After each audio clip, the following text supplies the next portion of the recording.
हरियाणा विशेष देख रहे हैं आप और मैं हूं आपके साथ रंजना सिंह राठौड़। शुरुआत करेंगे बुलेटिन की। हरियाणा में बड़ा प्रशासनिक फेरबदल किया गया है। प्रदेश में कुल 42 आईएएस के तबादले कर दिए गए हैं। तो वहीं सरकार ने 11 जिलों के डीसी को भी बदला है। अब आपको ग्राफिक्स के जरिए बताते हैं कि किसको कौन सा पदभार दिया गया है। ये समझिए आपकी बड़े स्तर पर ये प्रशासनिक फेरबदल हुआ है, जिसके कई मायने भी समझे जा रहे हैं। 11 जिलों के डीसी भी बदले गए हैं, 42 आईएएस के तबादले और नियुक्तियां हुई हैं। तो बड़े स्तर पर फेरबदल इसीलिए हम इसे कह रहे हैं क्योंकि सरकार ने 11 जिलों के डीसी को भी बदला है, उनके तबादले यहां पर कर दिए गए हैं। अमरजीत सिंह मान चरखी दादरी के नए डीसी बनाए गए हैं। अमरजीत सिंह को नया पदभार यहां पर दिया गया। इसके अलावा गिरीश अरोड़ा यमुनानगर के डीसी लगाए गए हैं, तो गिरीश अरोड़ा को यमुनानगर भेजा गया। श्यामलाल पुनिया झज्जर के नए डीसी होंगे, उनके कंधों पर यह नई जिम्मेदारी दी गई है। तो वहीं मुकुल कुमार कुरुक्षेत्र के जिला उपायुक्त लगाए गए हैं, तो ये भी बड़ा फेरबदल। विनय प्रताप पंचकुला का चार्ज संभालेंगे। पंचकुला में क्या कुछ स्थितियां हैं उसको लेकर जिम्मेदारी उनको दी गई है। महावीर कौशिक डीसी फतेहाबाद लगाए गए हैं, तो उनको फतेहाबाद पहुंचाया गया है, फतेहाबाद का कार्यभार दिया गया है। सुशील सरवान पानीपत के नए डीसी बनाए गए हैं, तो उनको पानीपत भेजा गया है। प्रदीप दहिया कैथल के डीसी नियुक्त किए गए हैं, तो नया पदभार प्रदीप दहिया को भी दिया गया है। अनीश यादव की बात करें तो अनीश यादव सिरसा के डीसी लगाए गए हैं। इसके अलावा आपको बता दें कि ललित कुमार सोनीपत के नए डीसी बनाए गए हैं, तो ललित कुमार को सोनीपत के नए डीसी के रूप में नियुक्त किया गया है। तो वहीं शक्ति सिंह मेवात के जिला उपायुक्त उन्हें बनाया गया है, तो शक्ति सिंह को भी नई जिम्मेदारी। आईएएस विक्रम अंबाला के डीसी लगाए गए हैं, तो आईएएस विक्रम को भी नई जिम्मेदारी यहां पर दी गई है। तो बड़े स्तर पर इस बड़े प्रशासनिक फेरबदल को किया गया है।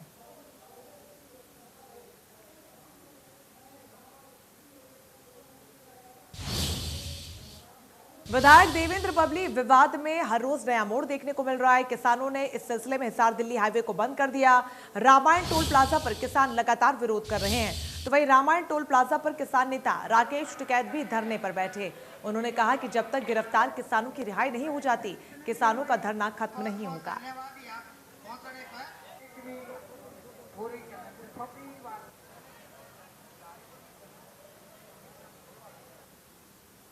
न क्या रणनीति बनाने, अपना यहाँ लौटेंगे, ठीक छाया है, यहीं रहेंगे।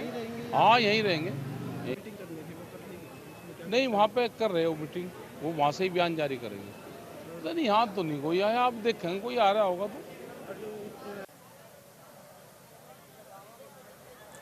तो सुना आपने राकेश टिकैत का क्या कुछ कहना। उनका कहना है कि किसानों की रिहाई तक वो यहीं पर धरने पर बैठेंगे, और एक बार फिर से चेतावनी भरे लहजे में उन्होंने कहा कि किसानों की रिहाई की जाए। और विरोध में उन्होंने हाईवे को जाम किया है। किसान नेताओं की रिहाई के बाद जाम खोलने की बात उन्होंने कही।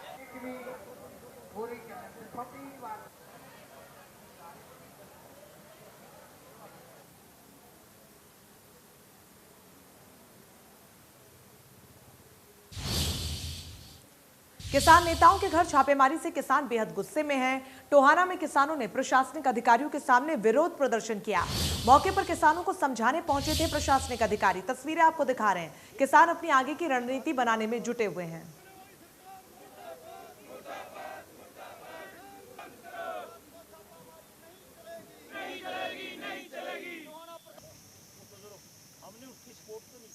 हमारे किसान साथियों को गाली गलौज दी गई थी, उसके विरोध में हमारे सभी साथियों ने टोहाना के अंदर पूरा जोरदार प्रदर्शन किया था।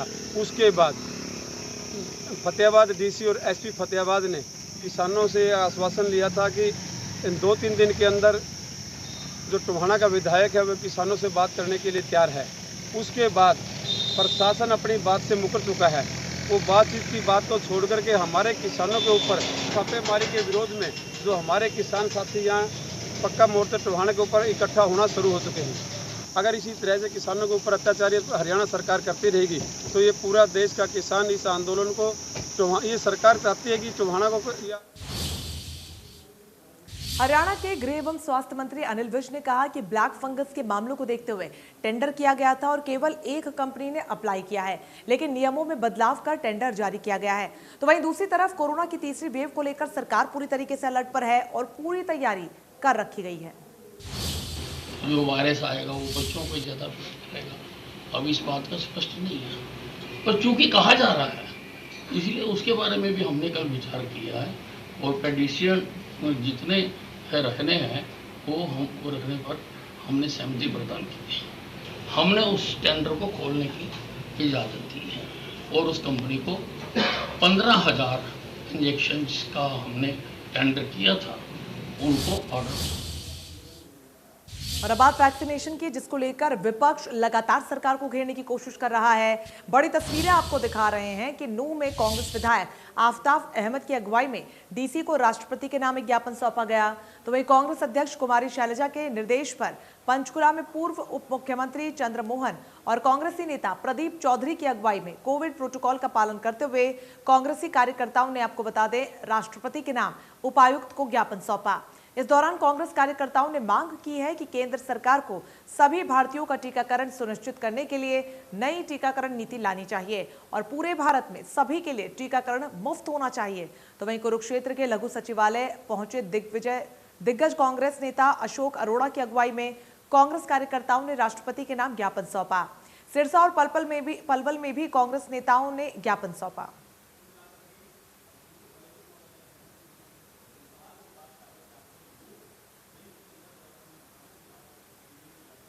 5 बड़ी तस्वीरें विरोध प्रदर्शन की आपको दिखा रहे हैं, जहां पर वैक्सीन की कमी को लेकर लगातार सियासत गरमाती जा रही है। कांग्रेस लगातार केंद्र की मोदी सरकार पर हमलावर है।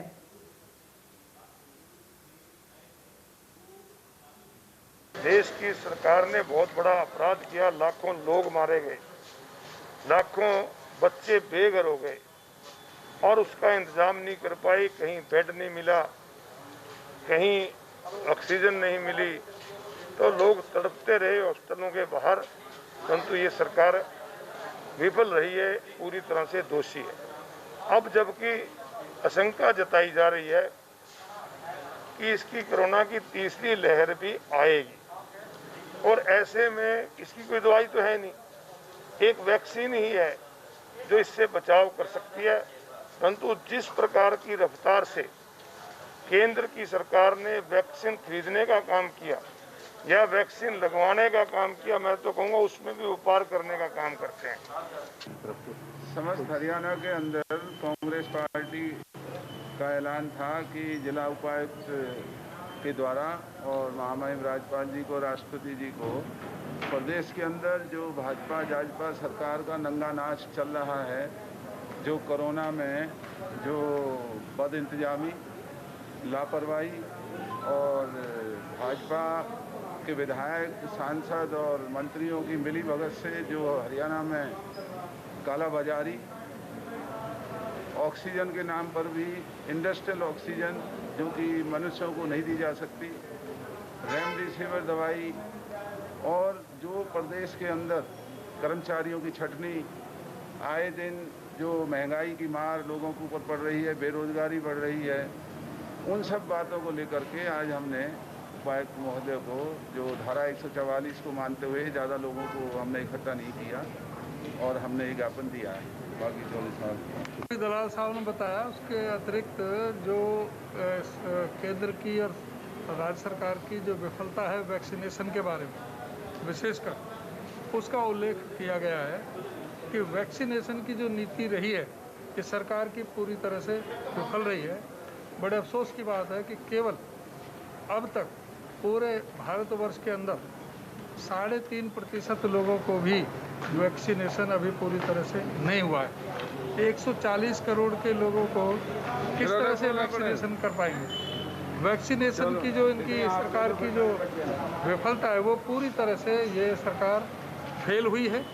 जबकि जो दूसरी जो देशों की जो सरकारें थीं उन लोगों ने समय पर अपना मई 2020 से जुलाई 2020 तक ही वैक्सीनेशन का अपने ऑर्डर दे दिए थे, 100 करोड़ डोज के दे दिए थे।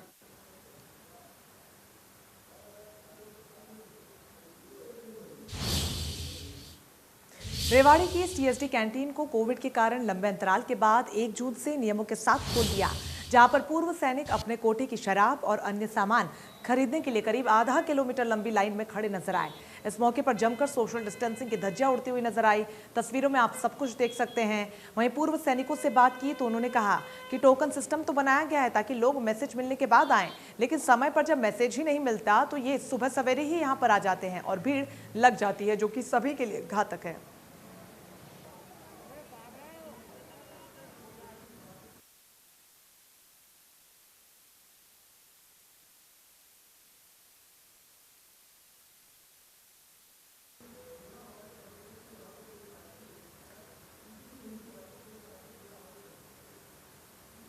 छूट के बाद किस तरीके से लोगों की लापरवाही देखने को मिल रही है और ये सभी के लिए घातक साबित हो सकती है। रेवाड़ी की तस्वीरें हमने आपको दिखाई, जहां पर कैंटीन में सिस्टम पूरी तरीके से दम तोड़ता हुआ नजर आया। कोविड-19 के नियमों की सरेआम धज्जियां उड़ाई गई। यहां पर पूर्व सैनिक अपने कोटे की शराब और अन्य सामान खरीदने के लिए पहुंचे थे। करीब आधा किलोमीटर लंबी लाइन में खड़े होते हुए सभी लोगों को देखा गया, जहां पर न तो सोशल डिस्टेंसिंग का ख्याल रखा गया और बड़ी तादाद में लोगों ने मास्क भी नहीं लगाए हुए थे। ऐसे में जब सैनिकों से बात की गई तो उनका साफ तौर पर कहना है कि मैसेज दिया जाता है और जब मैसेज नहीं मिलता है ऐसे में वहां पर लोग सुबह सवेरे ही पहुंच जाते हैं और यही वजह है कि इस तरीके की परिस्थिति देखने को मिल रही है, जो कि बहुत ज्यादा घातक है। चलिए आगे बढ़ेंगे। तिगांव विधानसभा क्षेत्र के विधायक राजेश नागर ने महामारी अलर्ट और लॉकडाउन को आगे बढ़ाने के मामले में कहा कि कोरोना के बढ़ रहे मामलों में अब काफी कमी आ गई है और स्थिति नियंत्रण में है। ऐसे में सरकार छूट के साथ अलर्ट घोषित किए हुए है और यदि लोगों ने इस छूट में संयम बरती तो कोरोना गाइडलाइंस का पालन किया तो उम्मीद जताई जा रही है कि लोगों को ज्यादा राहत मिलेगी, लेकिन इसमें जनता के सहयोग की सबसे ज्यादा जरूरत है। तो हम जो है इस दौर से, जो हमारा बुरा दौर था, उससे निकल चुके हैं करीब करीब, और इसमें हमारे अधिकारियों ने, हमारे सारे प्रशासन के जितने फ्रंट लाइन हमारे वर्कर्स हैं, जो डॉक्टर्स हैं, हमारे डीसी साहब, हमारे सीपी साहब और नर्सेज और सफाई कर्मचारी, सब ने मिल के काम किया और उसकी वजह से हम इस बुरे दौर से निकले हैं। पर अब फिर भी हमें ध्यान रखना है कि अभी आने वाले समय में जो हमारी एक तीसरी लहर जो वो आ सकती है, तो उसके लिए अभी पूरी तरह से हम सुरक्षित नहीं है। हमें अभी भी 2 गज की दूरी, मास्क और वैक्सीनेशन इसके लिए बहुत ज़रूरी है। मैं अपने सभी यहाँ के क्षेत्रवासियों से अपील करता हूँ कि अपने वैक्सीनेशन। जैसे जैसे अनलॉक की प्रक्रिया चल रही है, दुकानों, उद्योगों को खोलने की अनुमति मिल रही है। इन खबरों के चलते प्रवासी मजदूर भी अब वापस लौटने लगे हैं।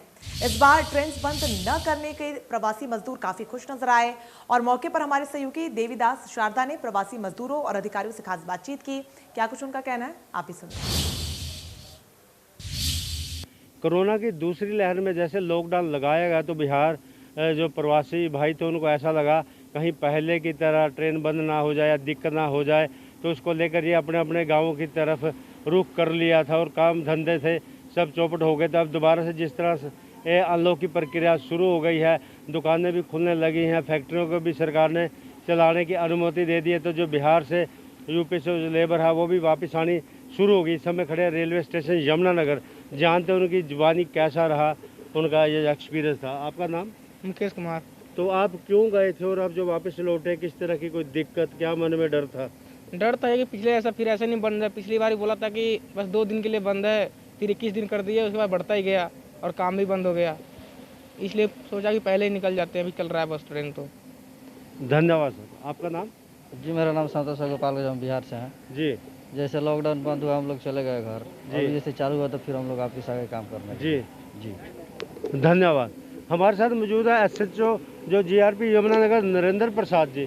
उनसे जान सर, जिस तरह से जो लेबर अब वापस आनी शुरू होगी, माइग्रेंट फैक्ट्रियों की जो लेबर थी, तो कैसा एक्सपीरियंस रहा है? आप मिलते रहते हैं? ऐसा है जी, जो पिछली बार की अपेक्षा अब की बार सारी गाड़ियां चलती रही हैं, किसी भी आदमी को किसी प्रकार की तकलीफ नहीं हुई। जो कहने के लिए प्रवासी मजदूर हैं, ये लॉकडाउन की वजह से कम अपने घर में शादी ब्याह और काम की वजह से ज़्यादा गए, और आपके सामने इन लोगों ने जो कुछ भी बताया ठीक बताया। अब की बार सरकार ने जो प्रोग्राम रखा था, अपना जो हिसाब रखा था, वो बहुत बढ़िया रहा, क्योंकि गाड़ियां बंद नहीं हुई और रेलवे स्टेशन जगाधरी से करीब 22 गाड़ियां अप डाउन मिला करके, इसमें वीकली भी हैं, और बिहार और उस साइड में यूपी बिहार या बंगाल साइड में लगभग सारी गाड़ियां चल रही, इस करके प्रवासी मजदूरों को किसी प्रकार की कोई दिक्कत नहीं हुई। सर, जिस तरह से क्योंकि पहले जो प्रवासी भाई थे अपने बिहार का वापस आ रहे हैं, क्योंकि इनकी संख्या ज़्यादा है, तो सरकार ने किस तरह की ध्यान दी ताकि सेफ्टी से,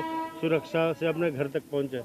देखिए, इनके लिए एक तो ट्रेनें चल रही हैं, बाकी आप देख सकते हैं हर आदमी मास्क लगाए हुए है, दूरी बना के रख रहा, सभी लोग पढ़े लिखे हैं, हर आदमी को इस चीज़ का ज्ञान है, सैनिटाइजर का या दूरी बना के रखने का। सरकार ने जो भी हिदायतें दी हैं उनकी बाखूबी ये पालन करते हुए अपने घर आ रहे हैं और जा रहे हैं। जैसे ही लॉकडाउन जैसे हफ्ते कर का लगा है, तो एक हफ्ते बाद खुल रहा है। इनको भी ये विश्वास है कि अब हम चल रहे हैं, हमें काम मिलेगा और हम काम करेंगे, और यहाँ भी सुरक्षित हैं, और बिहार से आए तो वहाँ से भी सुरक्षित हैं। धन्यवाद सर। ये इस समय हम यमुनानगर रेलवे स्टेशन से जहाँ जो प्रवासी भाई थे आए, उन्होंने बताया कि उनको डर था, जिस तरह पहली लहर आई थी तो किस तरह से बंद हो गए, ट्रेनें पूरा जाम कर दिया था। इन्होंने सोचा कहीं ऐसा ना हो कि पहले वाली नौबत आ जाए, तो इस बार जो ट्रेनें चलते रही एक अच्छी बात है। ये अपने जो भी इनका डर था ये अब वापस आ गया, डर इनका निकल गया और जल्दी से ऐसे लगेगा कि जो देश है एक बार फिर मुख्य धारा में आएगा, फिर प्रगति की ओर बढ़ेगा। यमुनानगर से देवीदास शारदा, इंडिया न्यूज, हरियाणा। खबर भिवानी से, जहां पर प्रशासन की अनूठी पहल देखने को मिली है। यहां पर टेस्टिंग और वैक्सीनेशन से वंचित लोगों के लिए एक साथ शिविर लगाया गया और शिविर में बुजुर्गों को लाने के लिए वाहन भी भेजे गए। इस मौके पर हमारे सहयोगी भी पहुंचे। रवि जांगड़ा ने वहां पर पहुंचकर नोडल अधिकारी से खास बातचीत की। उनकी रिपोर्ट देखिए। सीनियर सिटीजन्स, दिव्यांगजनों और अन्य जो समाज के वरिष्ठ नागरिक हैं, उनको कितना लाभ इस मेगा कैंप का जो आज भिवानी प्रशासन के द्वारा लगाया गया उसका मिल पा रहा है। कुछ लोग हैं गाड़ी से आए थे। कौन लेके आया आपको? नरेंद्र भैया से। आपके एमसी लेके आए? गाड़ी ये खुद लेके आए या आप लेके आए? नहीं, भैया ही लेके आए। आपको बताया गया था? क्या किया गया यहाँ पर आने के बाद? टेस्टिंग हुई है, कोरोना टेस्टिंग हुई है, वो नेगेटिव आने के बाद फिर वैक्सीन लगी है। तो उससे पहले आपने टेस्टिंग नहीं करवाई थी? नहीं। वैक्सीनेशन भी नहीं करवाया था? नहीं। क्या बात, पता नहीं था आपको? नहीं, रजिस्ट्रेशन करवाया हुआ था, वो डेट नहीं मिली हमें। तो आप आ नहीं सकते थे इसलिए? हाँ जी, हाँ जी। आपका नाम जानूंगा मैं? आपका नाम? विक्रम है। विक्रम जी, कहाँ से आए आप? हम खोखला पन्ना में आए हैं। तो कैसा लगता है आपको? प्रशासन के द्वारा बुलाया गया है, प्रशासन आपको लेके आया यहाँ? बहुत बढ़िया लग रहा है।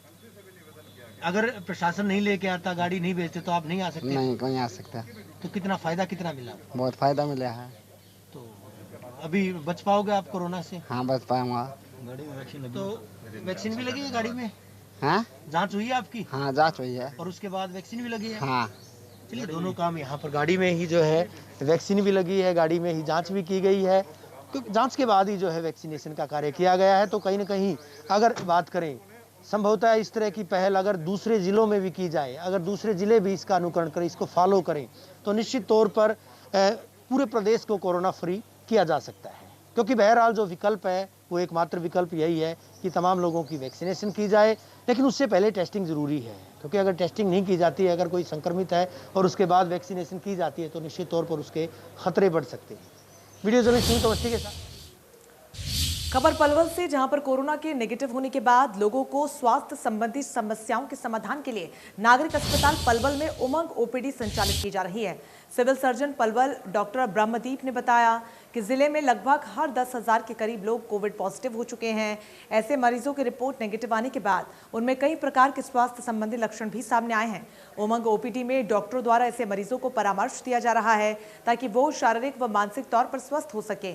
Civil surgeon Palwal doctor Brahmdeep ने बताया कि नागरिक अस्पताल में संचालित उमंग ओपीडी के माध्यम से डॉक्टरों और पैरामेडिकल की टीम की तरफ से मरीजों के स्वास्थ्य की जांच कर उचित डॉक्टरी परामर्श दिया जा रहा है।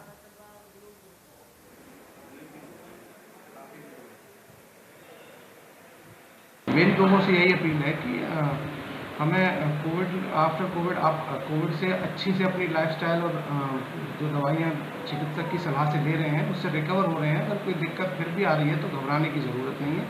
आप उमंग ओपीडी में आकर कंसल्ट कर सकते हैं। यहाँ पे आपको बेहतर स्वास्थ्य लाभ देने की कोशिश की जाएगी, अच्छी सलाह दी जाएगी। जो लोग पॉजिटिव हुए हैं उनमें पोस्ट कोविड के सिम्टम्स बहुत लोगों में आते हैं। उमंग ओपीडी जिले के अंदर लगातार चल रही है। पोस्ट कोविड के सिम्टम्स जिनको आते हैं उनके लिए मनोवैज्ञानिक सिम्टम्स भी हो सकते हैं। कुछ लोगों में घबराहट होना, बेचैनी होना, मन उदास रहना, इस प्रकार के लक्षण होते हैं। कुछ लोगों के अंदर सांस से संबंधित समस्याएं सामने आ रही हैं। कुछ लोगों में शुगर के लक्षण सामने आ रहे हैं। तो पोस्ट कोविड की उमंग नाम से ओपीडी जिले में लगातार कार्यरत है। किसी को भी कोविड होने के बाद लगभग 10,000 के आसपास कोविड के पेशेंट हमारे यहाँ पर पॉजिटिव हो चुके हैं जिले में।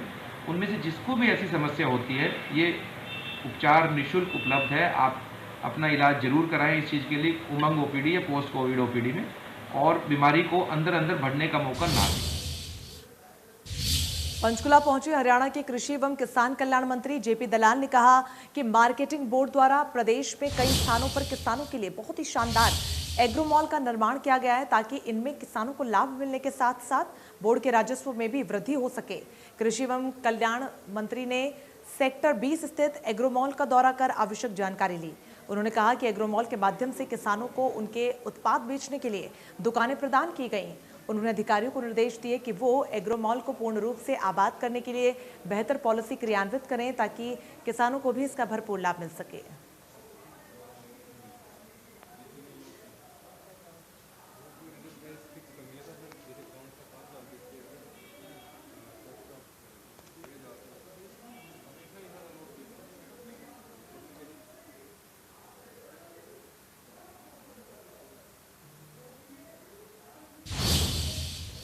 दिल्ली और एनसीआर के इलाकों में बारिश से लोगों को गर्मी से राहत मिली है। दिल्ली में अलग अलग क्षेत्रों में बिजली चमकने और धूल भरी आंधी के साथ बारिश हुई। मौसम विभाग की माने तो दिल्ली में अगले 2 दिनों भी बादल छाए जाने को लेकर गरज के साथ छींटे पड़ने के अनुमान है। पंजाब, हरियाणा, दिल्ली, पश्चिमी उत्तर प्रदेश और उत्तरी राजस्थान के कुछ हिस्सों में हल्की से माध्यम से बारिश, गरज और धूल भरी आंधी चल सकती है। तो वहीं मौसम विभाग ने हिमाचल प्रदेश के कई इलाकों में 3 दिनों और बारिश का येलो अलर्ट जारी किया है।